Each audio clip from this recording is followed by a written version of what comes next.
Hello नमस्कार। आज हम रीजनिंग के एक और टॉपिक पासा की बात करेंगे। पासा डाइस, ठीक है। तो देखें, पासे का एक चित्र बना हुआ है और आपको नज़र आ रहा है कि ये एक घन के आकार का होता है। तो हम कह सकते हैं कि पासा एक 3D वस्तु है, 3D घनाकार वस्तु है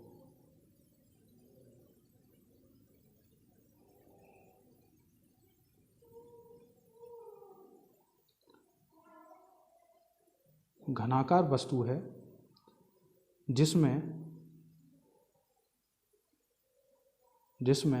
सतह, देखें सतहों की बात करें तो 1 2 3, एक इधर 4, एक इधर 5, एक इधर है 6।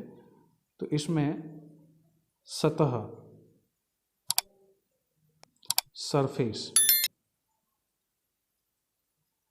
सरफेस कितने होते हैं? 6।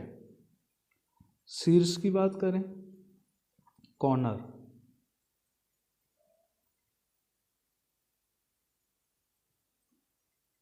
कितने होते हैं? 1 2 3 4 5 6 7 हमें नज़र आ रहे हैं और एक छुपा हुआ है। तो कॉर्नर की संख्या कितनी होगी? 8। भुजा, इसमें भुजाएं कितनी होंगी?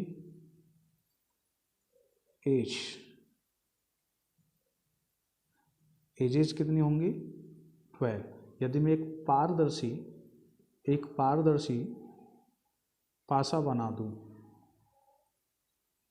कुछ इस प्रकार से, तो इसमें हम भुजाएं और कॉर्नर बड़े आराम से गिन सकते हैं, ठीक। यदि मैं कॉर्नर की बात करूं तो एक कॉर्नर, दूसरा 3 4 5 6 7 8। तो कॉर्नर कितने हुए? 8। भुजाओं की बात करें, 1 2 3 4 5 6 7 8 9 10 11 12। तो भुजाएं कितनी हुई? 12। और सरफेस आप देख सकते हैं कि 1 2 3, नीचे की तरफ 4, इधर 5 और इधर 6। तो सरफेस कितने हुए? 6। क्लियर है। अब मैं यहाँ बात करूँगा पड़ोसी सतहों की। अब पड़ोसी सतह क्या होती हैं? देखिए, जैसे बात करें एक की पड़ोसी सतहों की, तो एक वाली सतह से जो भी सतह सटी हुई हैं, इसके जो भी समीप हैं, जैसे ये 2 नंबर वाली सतह, 3 नंबर वाली सतह एक के समीप है, 6 नंबर वाली सतह, 5 नंबर वाली सतह। तो एक की पड़ोसी सतह 2 नंबर वाली, 5 नंबर वाली, 6 और 3 नंबर वाली सतह होंगी। तो इस चित्र से मैं कह सकता हूं कि पड़ोसी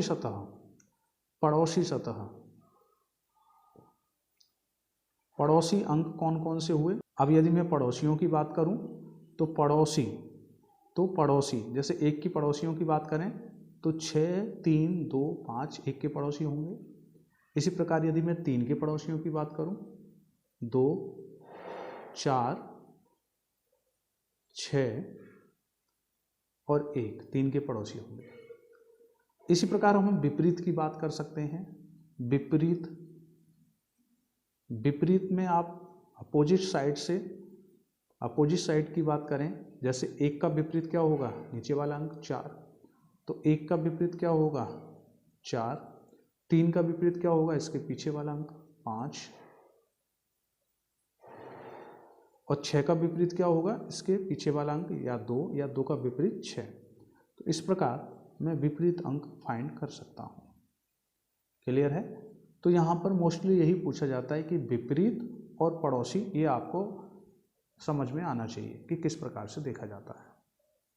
अब देखें, यदि किसी पासे की सतहों पर 1 से 6 तक के अंक हैं, 1 2 3 4 5 6 तक के अंक हैं, तो इन अंकों के आधार पर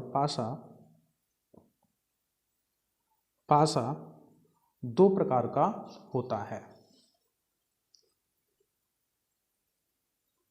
2 प्रकार का होता है। जैसे नंबर 1 प्रकार की बात करें, साधारण पासा,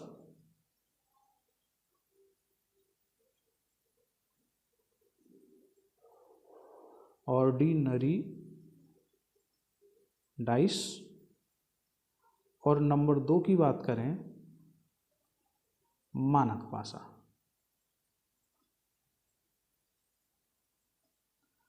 स्टैंडर्ड डाइस। क्लियर। अब इनकी पहचान कैसे होगी? जैसे मैं साधारण पासे की बात करूं, ठीक है, तो मैं यहां एक पासा बना देता हूं और इस पासे की 6 सतहों पर कुछ अंक रख देता हूं। जैसे मैंने यहाँ 5 रखा, यहाँ 2 रखा, इधर 6 रखा, ठीक है। बाकी सतह हमें नज़र नहीं आ रही हैं और अभी उनकी आवश्यकता भी नहीं है। तो मैं यहाँ देखूंगा कि 5 और 2 आपस में पड़ोसी सतहों पर लिखे हुए हैं। तो 5 और 2 को यदि मैं जोड़ूँ, 5 और 2 को यदि मैं जोड़ूँ तो ये 7 हो जाएगा। अर्थात पड़ोसी, कोई सी भी पड़ोसी हो सकती हैं, पड़ोसी अंकों का योग, अंकों का योग 7 होता है। पड़ोसी अंकों का योग कितना होता है? 7 होता है। कोई भी 2 पड़ोसी, यहाँ भी कुछ हो सकता है, जैसे माना यहाँ पे 2 होता तो ये भी 7 हो जाता, ठीक है। तो कोई भी 2 पड़ोसी अंकों को आप जोड़ करके देखेंगे, यदि योगफल 7 प्राप्त होता है तो पासा कैसा होगा? एक साधारण पासा होगा। क्लियर। अब यदि मानक पासे की पहचान करें, मानक पासे में क्या होता है कि यहाँ पर पड़ोसी सतहों का योगफल 7 है, जबकि मानक में विपरीत सतहों पर लिखे अंकों का योग 7 होता है। और यह सभी में जांचना है, सभी विपरीत का। जैसे मैं ऐसे कहूँ यहाँ 5 है और इसका विपरीत मैंने 2 बना दिया, तो आप यहाँ देखेंगे कि 5 + 2 = 7 बन रहा है, लेकिन साथ में बाकी की जो विपरीत सतह रह गई हैं उनका भी योगफल 7 होना चाहिए, ठीक है। जैसे 6 यहाँ है और मैं इसके विपरीत 1 लिख देता हूँ, तो 6 + 1 = 7। इसी प्रकार यहाँ पे 3 लिख देते हैं और यहाँ 4 लिख देते हैं, तो 3 + 4 = 7। अर्थात यहाँ 1 7 की आवश्यकता होती है, जबकि मानक में 3 7 की आवश्यकता होती है। प्रत्येक विपरीत का योग 7, विपरीत का योग 7, विपरीत का योग 7 होना चाहिए। अतः मैं कह सकता हूँ सभी विपरीत प्लस विपरीत सतहों का योग कितना होना चाहिए?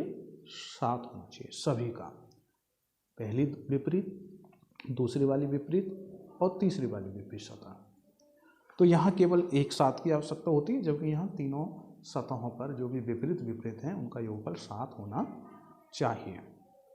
क्लियर। अब देखिए यहाँ से कुछ एक प्रश्न पूछ लेते हैं। जैसे क्वेश्चन पूछ सकता है, एक चित्र बना देगा और इस चित्र में कुछ एक अंक रख देगा 6, 3 और 5, ठीक, और कहेगा यदि यह एक मानक पासा है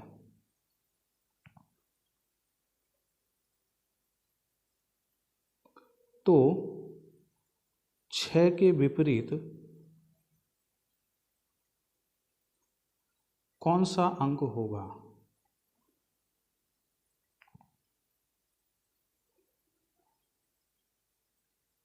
कौन सा अंक होगा? तो आप कह सकते हैं कि भाई मानक पासा है तो हमें कितना चाहिए? जोड़ 7 चाहिए। 6 के विपरीत यहाँ जो भी सतह होगी उस पर ऐसा क्या लिखें कि दोनों का योगफल क्या बन जाए? 7 बन जाए। तो यहाँ पर क्या होना चाहिए? 1। तो यहाँ पर 1 आपका आंसर बनेगा। ये सबसे आसान प्रश्न था यहाँ पर, ठीक। साथ में ये पहचान करने को भी बोल सकता है कि पासा किस प्रकार का है। तो आपको पासे की पहचान करनी है। तो देखिए, दो प्रकार के पासे होते हैं, साधारण और मानक। मैंने बताया कोई भी दो पड़ोसी अंकों का योगफल यदि 7 बन रहा है तो दिया गया पासा साधारण होगा, और विपरीत विपरीत और तीनों विपरीत विपरीत का योग 7 बन रहा है तो दिया गया पासा मानक होगा। तो यहाँ पर हम देखेंगे तो 4 और 3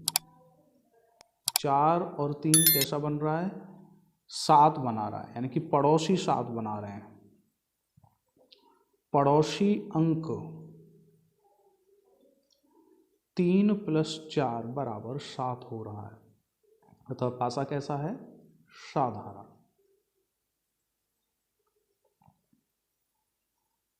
क्लियर। तो इस तरह से आप पासे की पहचान कर सकते हैं। साथ में कुछ एक प्रश्न और पूछेगा, जैसे जब एक सतह उभयनिष्ठ हो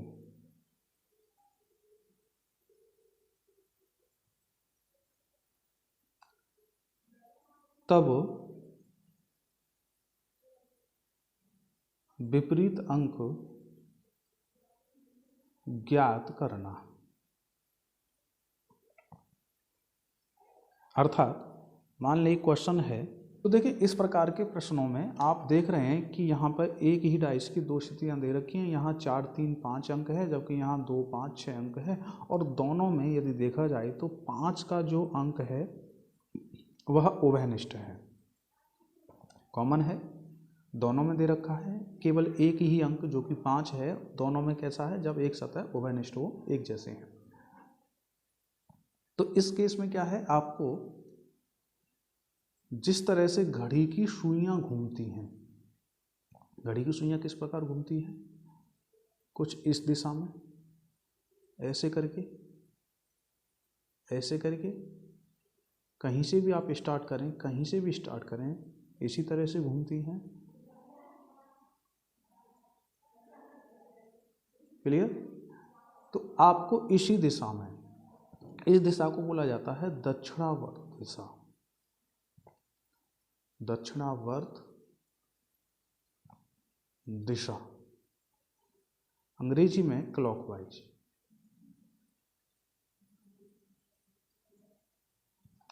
तो आपको क्लॉकवाइज घूमना है, और किस अंक से घूमना है, जो दोनों सतहों पे, दोनों चित्रों में उभयनिष्ठ है।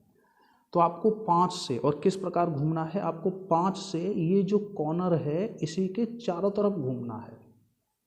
तो आपने 5 से स्टार्ट किया, कुछ इस तरह से आपने स्टार्ट किया, और आप यहीं वापस आ गए। किस प्रकार, क्लॉकवाइज, इस तरह से। तो जब आप इस प्रकार घूमे तो आपने स्टार्ट किया 5 से घूमना स्टार्ट किया, आप पहुंचे 4 पर, और फिर घूम करके आप आए 3 पर, और 3 के बाद फिर आप फिर से 5 पर आए। क्लियर। तो मैं इस तरह से लिख सकता हूँ 5, 4, 3। वो दूसरे वाले चित्र में देखेंगे, उभयनिष्ठ दोनों में क्या था, 5 का अंक। तो 5 से आप घूमना शुरू करेंगे, और इस वाले कॉर्नर के चारों तरफ आपको घूमना है। तो आप 5 से घूमेंगे, 5 से स्टार्ट करेंगे कुछ इस तरह से। तो 5 से आपने घूमना स्टार्ट किया, कहाँ पहुँचे, 6 पर, और फिर यहाँ से आप चले 2 पर, और 2 से होते हुए फिर से वापस 5 पर। तो आपने पहले में घूमा 5, 4, 3, 5, 4, 3, दूसरे में घूमा 5, 6, 2। बस यदि ये घूमना आपको आ गया तो डाइस के सारे प्रश्न बड़े आराम से आप आसानी से बना सकते हैं। तो हमने इस प्रकार लिखा, तो जो अंक जिस अंक के साथ लिखा गया है, नीचे लिखा गया है, वह उसका विपरीत होगा। अब यहाँ पे देखें, 2 का विपरीत 3, या 3 और 2 आपस में विपरीत हुए, 4 और 6 आपस में विपरीत हुए। तो यहाँ हमसे पूछा गया था 4 के विपरीत क्या होगा, तो हमारा जो आंसर बनना चाहिए वो क्या होगा, 4 के विपरीत 6 होगा। क्लियर है, 4 के विपरीत क्या होगा, 6 होगा। अब रह गए यहाँ पे 5, और इन सभी अंकों में देखेंगे तो यहाँ पर 1 से 6 तक के अंक लिखे हुए होते हैं। तो 5 के नीचे 5 आया, हमारे पास कौन सा अंक नहीं है, 1। तो हम कह सकते हैं 5 के विपरीत 1 का अंक आएगा। तो इस प्रकार हम सभी का विपरीत बना सकते हैं कि 5 के विपरीत अंक होगा 1, 4 का विपरीत अंक होगा 6 और 3 का विपरीत अंक होगा 2। क्लियर? फाइंड करना है कि 2 का विपरीत क्या होगा, 5 का विपरीत क्या होगा, 3 का विपरीत क्या होगा। इस तरह से भिन्न भिन्न अंकों के विपरीत कौन कौन से अंक होंगे, परीक्षा में किसी एक के विपरीत पूछने को आ सकता है। ठीक, अब मैं इन दोनों स्थितियों में देखूंगा कि दोनों में उभयनिष्ठ अंक कौन सा है। तो आप देख पा रहे हैं कि दोनों में जो 2 का अंक है वो उभयनिष्ठ है। तो मुझे 2 से इस वाले शीर्ष के चारों तरफ क्लॉकवाइज डायरेक्शन में घूमना है, इस प्रकार। ठीक, तो हमने घूमना शुरू किया, 2 से घूमना शुरू किया, 2 से घूमना शुरू किया, पहुंचे 3 पर और फिर पहुंचे 5 पर और वापस 2 पर। क्लियर? इसी प्रकार इस वाले चित्र में 2 से घूमना शुरू किया, इस वाले कॉर्नर के चारों तरफ घूमना है 4 पर पहुंचे और 4 से आए फिर से 6 पर और 6 से 2 पर वापस। क्लियर? तो इस प्रकार आप कह सकते हैं कि 5 का विपरीत 6 होगा, 3 का विपरीत 4 होगा और यहाँ कौन अंक नहीं है, 1, तो 2 का विपरीत 1 होगा।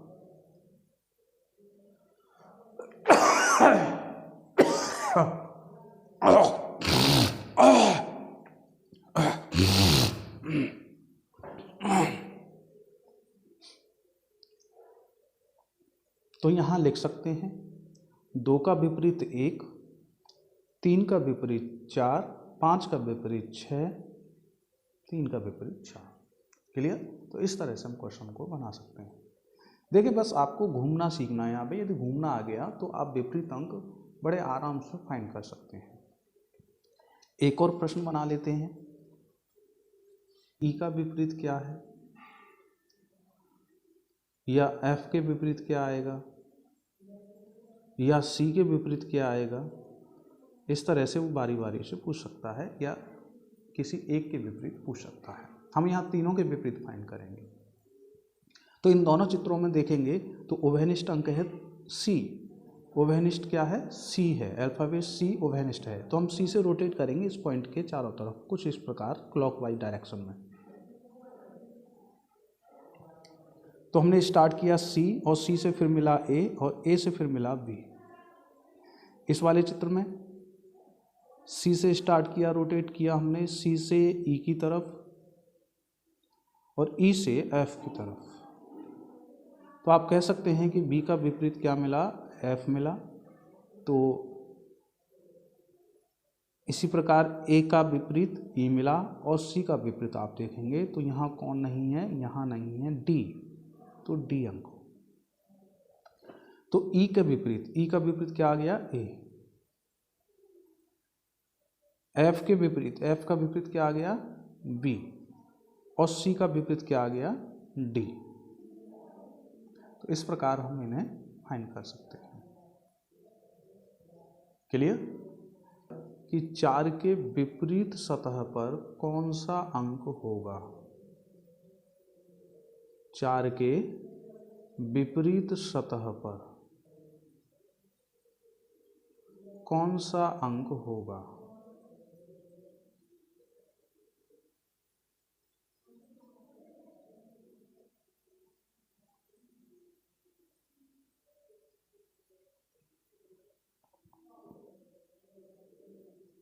ठीक, तो यहाँ पर हम देखेंगे कि दोनों पे उभयनिष्ठ क्या है, 5 का अंक, 5 का अंक, 5 का अंक उभयनिष्ठ है। तो 5 से रोटेट करेंगे हम कुछ इस प्रकार, इस वाले पॉइंट के चारों तरफ। तो 5 4 2, 5 4 2।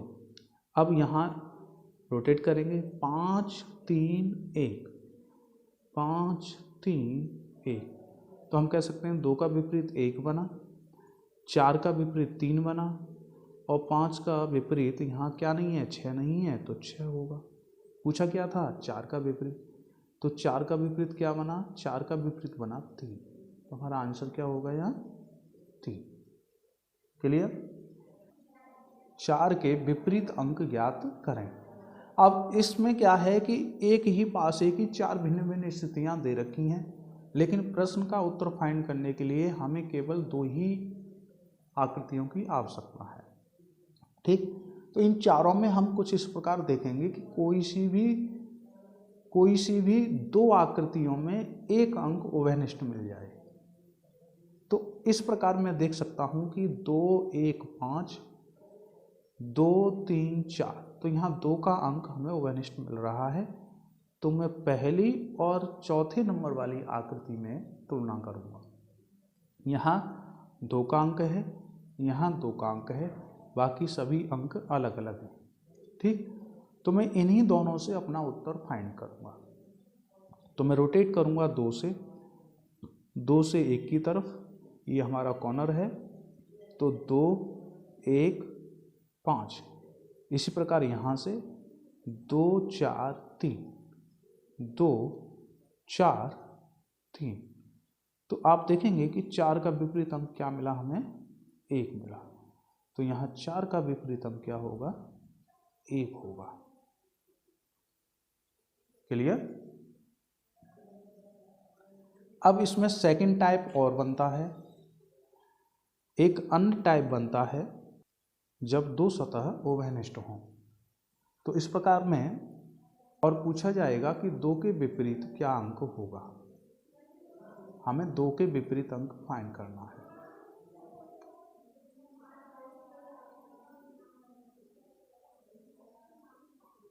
क्लियर? तो आप देखेंगे दोनों ही डाइस में 4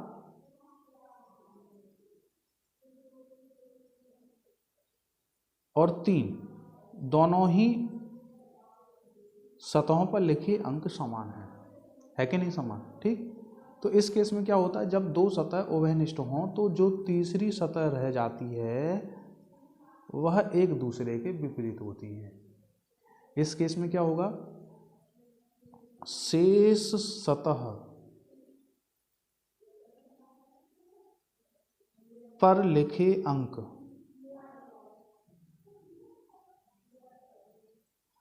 एक दूसरे के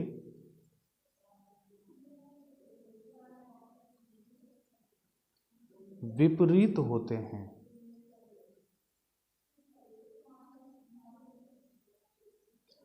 अतः मैं कह सकता हूं कि 2 का विपरीत क्या आएगा?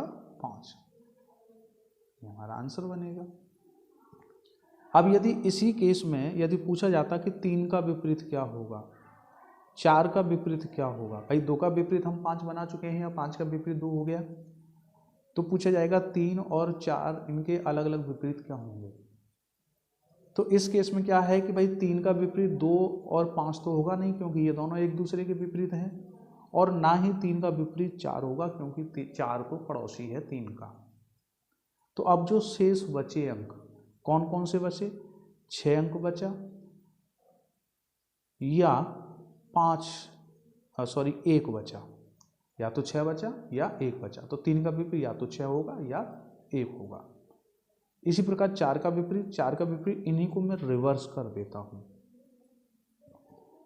या तो 1 होगा या 6 होगा। आप इस तरह से फाइंड कर सकते हैं। क्लियर? एक और प्रश्न बना लेते हैं कि 5 का विपरीत क्या होगा, 2 का विपरीत क्या होगा और 3 का विपरीत क्या होगा। इन सभी का विपरीत पूछा जाए तो सबसे पहले मैं फाइंड करूंगा 3 का विपरीत क्या होगा। आप दोनों ही चित्रों में देखेंगे तो 5 और 5, 2 और 2 एक दूसरे के, हाँ, दोनों ही क्या है? 2 सतह उभयनिष्ठ है। दोनों चित्रों में 2 सतह उभयनिष्ठ हैं। तो जो सतह बच जाती है वह एक दूसरे के विपरीत होती हैं। तो 3 का विपरीत क्या बनेगा? 4 बनेगा। अब 5 के विपरीत फाइंड करना है, तो 5 के विपरीत 3 और 4 तो होंगे नहीं, और ना ही साथ में 2 होगा, क्योंकि 2 इसका पड़ोसी है। तो क्या बचा? 6 बचा। और क्या बचा? 1 बचा। इन्हीं दोनों को क्रॉस करेंगे तो 2 का विपरीत फाइंड कर सकते हैं, 1 या 6।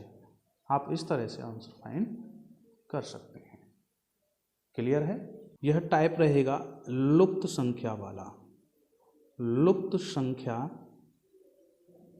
या अक्षर, यहाँ क्या होता है, पासे की सतह, किसी एक सतह से कोई एक अक्षर या संख्या को मिटा दिया जाता है।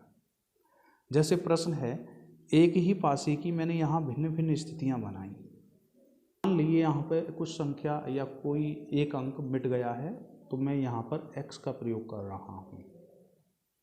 तो इस प्रश्न में पूछा जाएगा कि x के स्थान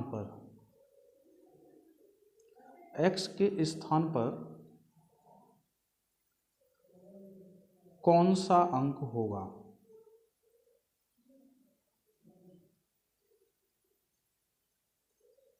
क्लियर। अब देखिए ये बड़ा ही अच्छा प्रश्न है, काफ़ी अच्छे लेवल में ऐसे प्रश्न पूछे जा रहे हैं। ठीक, तो इसे थोड़ा सा ध्यान से हमें बनाना होगा। इसके लिए क्या है, हमें पासे की कुछ एक स्थिति को समझना होगा। किस प्रकार, देखिए हमारे पास में मान लो एक पासा है, कुछ इस प्रकार से पासा है, और इस पासे की सभी सतहों पर कोई न कोई एक अंक का प्रयोग किया गया है। अब मैं इस पासे को खोलने की कोशिश करता हूँ, तो मैं ऐसे कह सकता हूँ कि इस पासे को खोल के मैंने इसके ऊपर वाले ढक्कन को या ऊपर वाले हिस्से को कुछ इस तरह से खोल दिया, और नीचे वाले हिस्से को कुछ इस प्रकार से खोल दिया। ठीक, तो अब ये जो बचा, ये एक खाली आकृति है जो कि चारों तरफ से घिरी हुई है। अब मैं यहाँ सीजर के सहायता से इसे यहाँ से कट करके, इस वाले हिस्से को कट करके, और इसे मैं इस तरह से विस्तारित कर देता हूँ। तो यह कुछ इस तरह से एक चित्र बना। ठीक है, ये क्या है, कुछ इस तरह की एक आकृति बनी। तो इस प्रकार की आकृति को मैं बना लेता हूँ। तो आप देखें ये जब इस तरह से फोल्ड था, तो ये जो एक वाली सतह है वो इन चारों सतहों के संपर्क में थी, टच में थी। इन चारों सतह के, इसके और यहाँ पे टच में थी। तो मैं कह सकता हूँ ये एक वाली सतह है वो इन चारों सतहों की पड़ोसी सतह थी, जो कि इसी तरह से नीचे वाली इनकी पड़ोसी। बाकी ये 5 वाली सतह और 4 वाली सतह एक दूसरे की यहाँ पे पड़ोसी थी, जो कि यहाँ से ऐसे विस्तारित हुई। तो मैं एक ऐसा चित्र बना देता हूँ जो कि पासे को खोलने के बाद प्राप्त हुआ।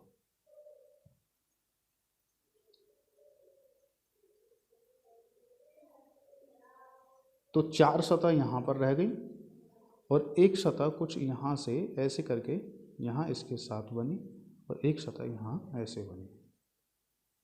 तो आपने देखा ये वाली सतह इन चारों के ऊपर रखी हुई थी, टच में थी। तो मैं ऐसे कह सकता हूँ कि ये वाली जो ऊपर वाली सतह है वो इन चारों के टच में थी, तो पड़ोसी है। तो मैंने कुछ इस तरह से इसको दिखा दिया कि ये इनके चारों के टच में है।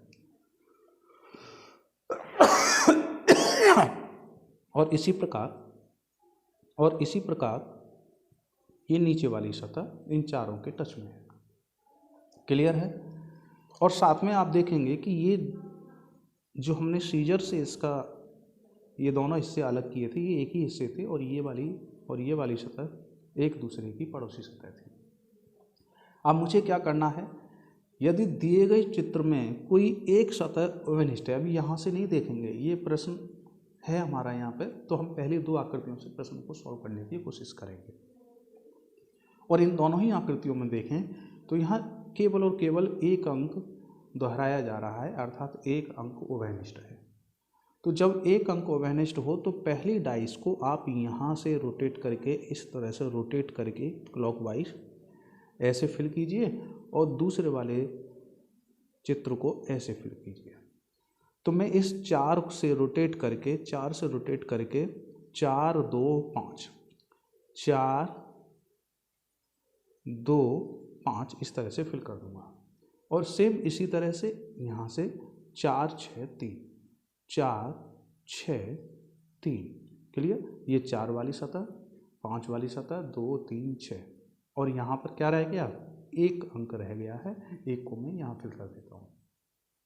अब यहाँ पे आप बड़ी ही आराम से विपरीत भी फाइंड कर सकते हैं। भाई 5 का विपरीत क्या होगा, 3। यदि मैं 2 को बीच में से छोड़ दूँ, केवल बीच में एक अंक छोड़ना है आपको, तो 5 और 3 आपस में विपरीत होंगे, 2 और 6 आपस में विपरीत होंगे, और 4 और 1 आपस में विपरीत रहेंगे ऊपर और नीचे वाले से।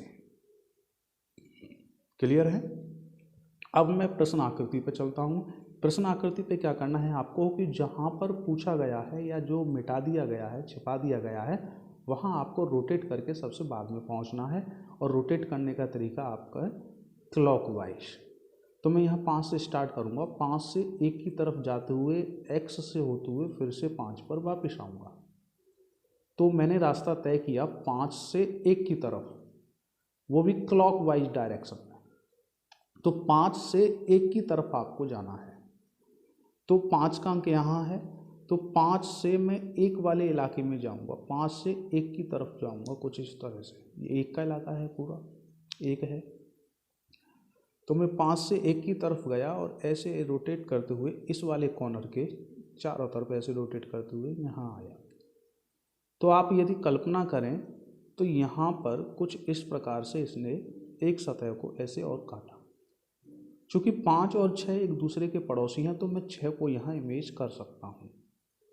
तो आप कह सकते हैं कि यहाँ यदि आवश्यकता पड़ रही है तो यहाँ 6 आ जाएगा, और इधर आवश्यकता पड़ रही है तो इधर 5 चला जाएगा, क्योंकि 5 और 6 एक दूसरे के पड़ोसी हैं।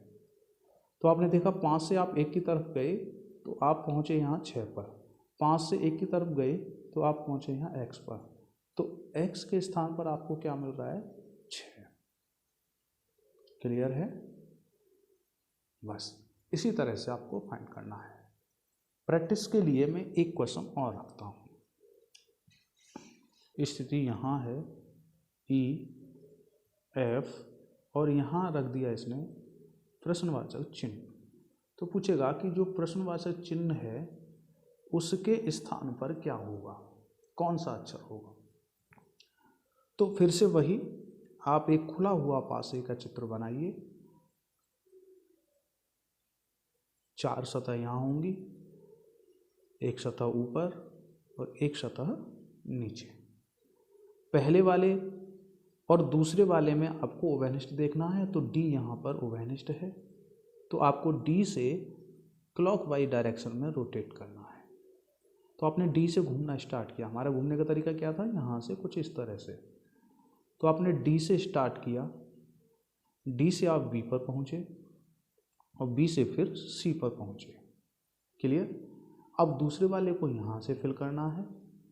आपने D से स्टार्ट किया, D से E पर पहुँचे और फिर A पर पहुँचे, D से E पर पहुँचे और फिर A पर पहुँचे, कुछ इस तरह से।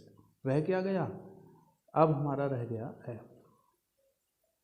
F से सतह पर आ जाएगा। क्लियर?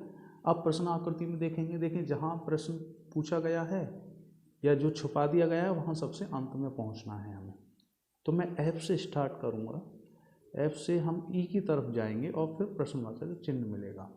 तो मैं लिख सकता हूँ F से मैंने E की तरफ प्रस्थान किया और फिर प्रश्नवाचक चिन्ह मिला। क्लियर? तो मैं ऐसे कह सकता हूँ F से E की तरफ, मैं F से E की तरफ चलूँगा क्लॉकवाइज डायरेक्शन में और फिर मैं यहाँ पहुँचा। तो यहाँ पर हम कह सकते हैं कि ये वाली सतह पर क्या आएगा? C होगा, क्योंकि E का पड़ोसी कौन है? C होता है। यहाँ आवश्यकता पड़ रही है तो ये वाला आ जाता है, और यदि यहाँ ज़रूरत पड़ती है तो कौन आता है? ये वाला E आ जाता है। तो आपने देखा F से E की तरफ जाते हुए आप कहाँ पहुँचे? C पर। कहाँ पहुँचे? C पर। तो आप कह सकते हैं प्रश्नवाचक के स्थान पर क्या आ जाएगा? C आ जाएगा। क्लियर है? एक प्रश्न और बना लेते हैं इसी प्रकार का।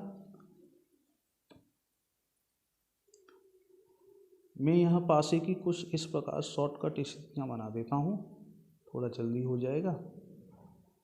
3 स्थितियाँ बनाई हैं। पहले पर हमने ABC लिखा है और दूसरे में EDC लिखा है। तीसरे में C और D लिखा है, किंतु यहाँ प्रश्नवाचक चिन्ह है। तो पूछेगा कि प्रश्नवाचक चिन्ह के स्थान पर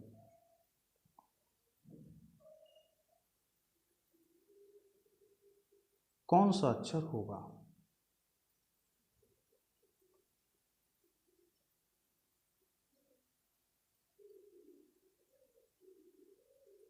क्लियर? तो हम पासे की खुली हुई स्थिति बना लेते हैं।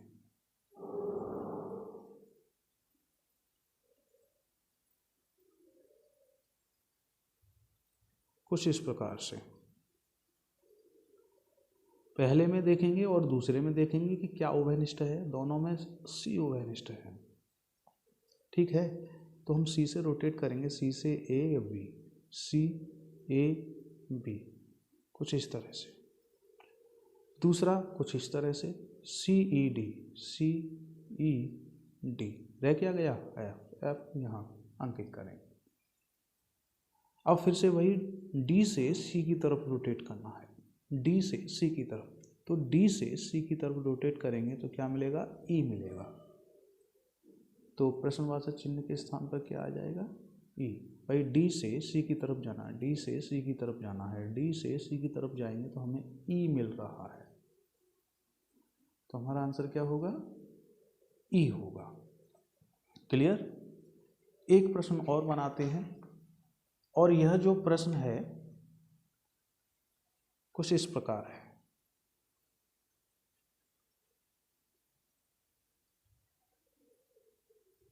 मैं एक ही पासे की तीन भिन्न भिन्न स्थितियां बना देता हूं।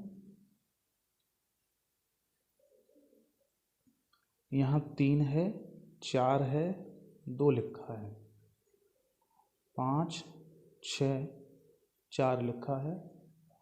यहाँ प्रश्नवाचक चिन्ह है जो आपको फाइंड करना है, और यहाँ 2 और 1 का अंक है। क्लियर।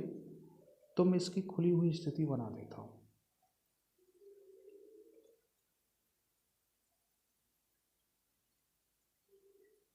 कुछ इस प्रकार से। पहले और दूसरे पासे में देखेंगे 4 का अंक उभयनिष्ठ है, तो 4 से रोटेट करेंगे आप, 2 3 मिला, 4 2 3 मिला। 4 से रोटेट करेंगे 5 6 मिल रहा है, 4 5 6, कुछ इस प्रकार रोटेट किया हमने, कुछ इस प्रकार रोटेट किया, रह क्या गया 1 का अंक।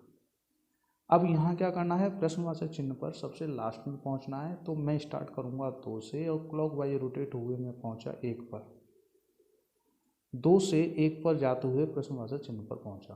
तो रास्ता क्या मिला हमें, 2 से 1 की तरफ। तो 2 से 1 की तरफ हम घूमे कुछ इस तरह से, 2 से 1 की तरफ कहाँ पहुँचे, 3 पर। तो प्रश्नवाचक चिन्ह के स्थान पर क्या आ जाएगा, 3। क्लियर। ओके। अब हम एक नई स्थिति का प्रश्न बनाते हैं। अभी जो भी प्रश्न बनाए हमने उसमें एक सतह उभयनिष्ठ थी, जबकि अब जो प्रश्न बनाएंगे वहां 2 सतह उभयनिष्ठ हो सकती हैं। जैसे मैं कुछ एक पासे की स्थितियां बना देता हूं। यहाँ 2 3 5 लिखा है,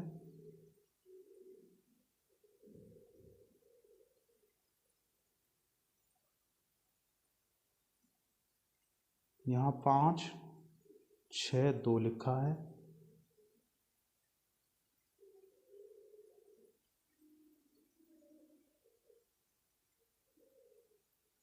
यहाँ 5 1 और यहाँ x है। पूछेगा x का मान याद करें।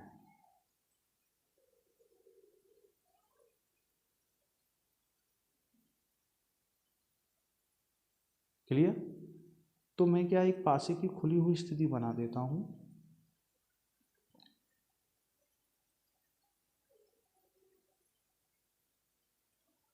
और आप यहां देख रहे हैं कि पहले और दूसरे चित्र में 5 और 2 उभयनिष्ठ है। 5 और 2 क्या है, उभयनिष्ठ है। तो जब 2 सतह उभयनिष्ठ हों तो आपको यह बीच से भरना है। कैसे भरना है, बीच से।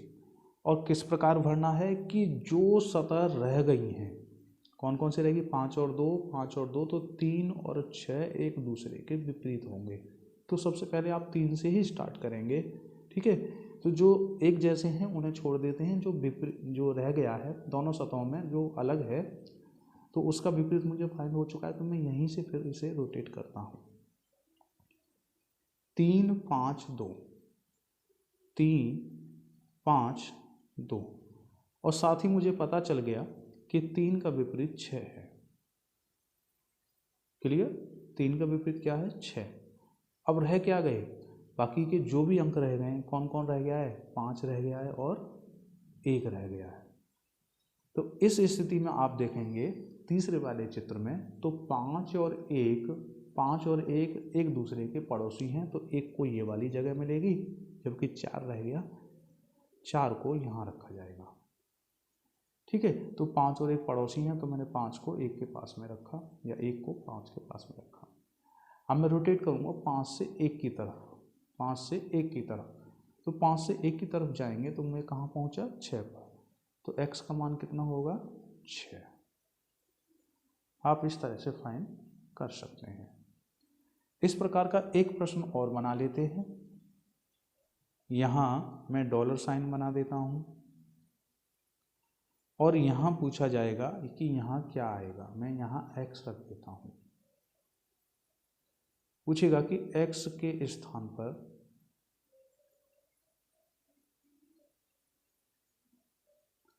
क्या होगा।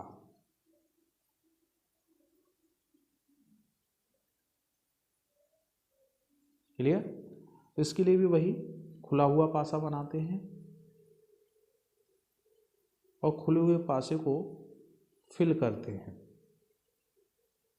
तो आप देखेंगे कि यहाँ प्लस और ट्रायंगल दोनों ही चित्रों में उभयनिष्ठ है, तो जो रह गए हैं वह एक दूसरे के क्या होंगे, विपरीत होंगे। तो मैं यहाँ से स्टार्ट करता हूँ, सर्किल सर्किल प्लस और ट्रायंगल, रह क्या गया, इसका विपरीत, सर्कल का विपरीत क्या है, इक्वल नॉट, विपरीत वाले स्थान पे। अब आप देखेंगे तीसरे चित्र में इनसे मिलता जुलता कुछ भी नहीं है, @ और डॉलर है, तो मैं ऐसे कह सकता हूँ कि मान लिया जाए यदि यहाँ @ है तो यहाँ डॉलर होगा, या यहाँ पर डॉलर है तो यहाँ @ होगा। तो इस केस में क्या होगा कि आप 100% आंसर को फाइंड नहीं कर सकते हैं, यहाँ आंसर या में होगा। क्लियर? यहाँ आंसर क्या होगा, या में होगा। जैसे अब मैं यदि डॉलर से चलना शुरू करूँ तो डॉलर से @ की तरफ, लेकिन यहाँ डॉलर है, यदि यहाँ डॉलर है तो @ कहाँ होगा, यहाँ है, यहाँ इसके पड़ोस में। तो मैं डॉलर से @ की तरफ चलना शुरू करता हूँ तो मैं कहाँ पहुँचता हूँ, इक्वल नॉट पे। तो x के स्थान पर क्या बन सकता है, x के स्थान पर इक्वल नॉट बन सकता है। या दूसरी कंडीशन यदि डॉलर यहाँ हुआ, डॉलर कहाँ हुआ, यहाँ मान लेते हैं, तो इसका पड़ोसी क्या होगा, इसका पड़ोसी क्या होगा, @ होगा। तो डॉलर से @ की तरफ आप चलेंगे तो आप पहुँचेंगे सर्किल की तरफ। तो फिर क्या हो सकता है, यहाँ पे ये सर्किल भी हो सकता है। तो आप इस तरह से इसे फाइंड कर सकते हैं। क्लियर है? इसमें एक टाइप और बनता है, जब कोई भी सतह उभयनिष्ठ ना हो, जब कोई भी सतह उभयनिष्ठ ना हो, तो वो प्रश्न का आंसर कैसे फाइंड करेंगे।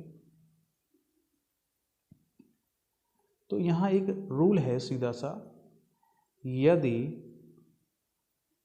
एक ही पासे की भिन्न भिन्न स्थितियां दी गई हैं, एक ही पासे की भिन्न भिन्न स्थितियां दी गई हों और कोई भी सतह उभयनिष्ठ न हो और पासा साधारण हो, तो यदि पासा कैसा है, यदि पासा साधारण है तो एक डाइस पर लिखे, मैं एक चित्र बना देता हूं यहाँ डाइस का,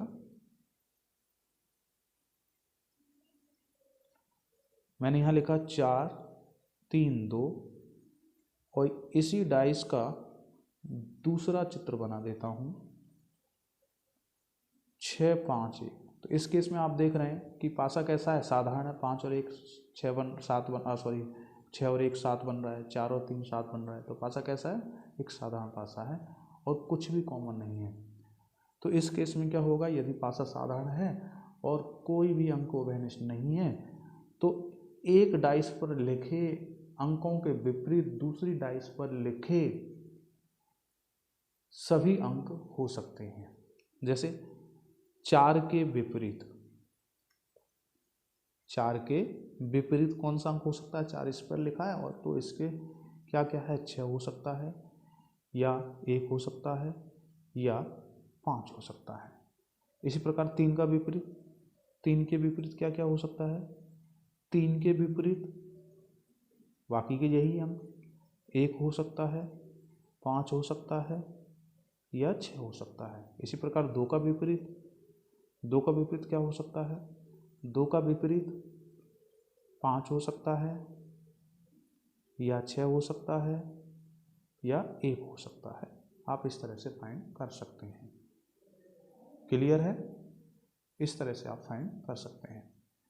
इसके बाद अन्य टाइप बनते हैं बंद पासे से खुला हुआ पासा फाइंड करना। इसे हम नेक्स्ट वीडियो में देखेंगे। यदि आप हमारे चैनल पर नए हैं और अभी आपने हमारे चैनल को सब्सक्राइब नहीं किया है तो कृपया हमारे इस चैनल को सब्सक्राइब करें और नए नए प्रश्नों को हमारे चैनल पर आकर के सीखें। नमस्कार, धन्यवाद।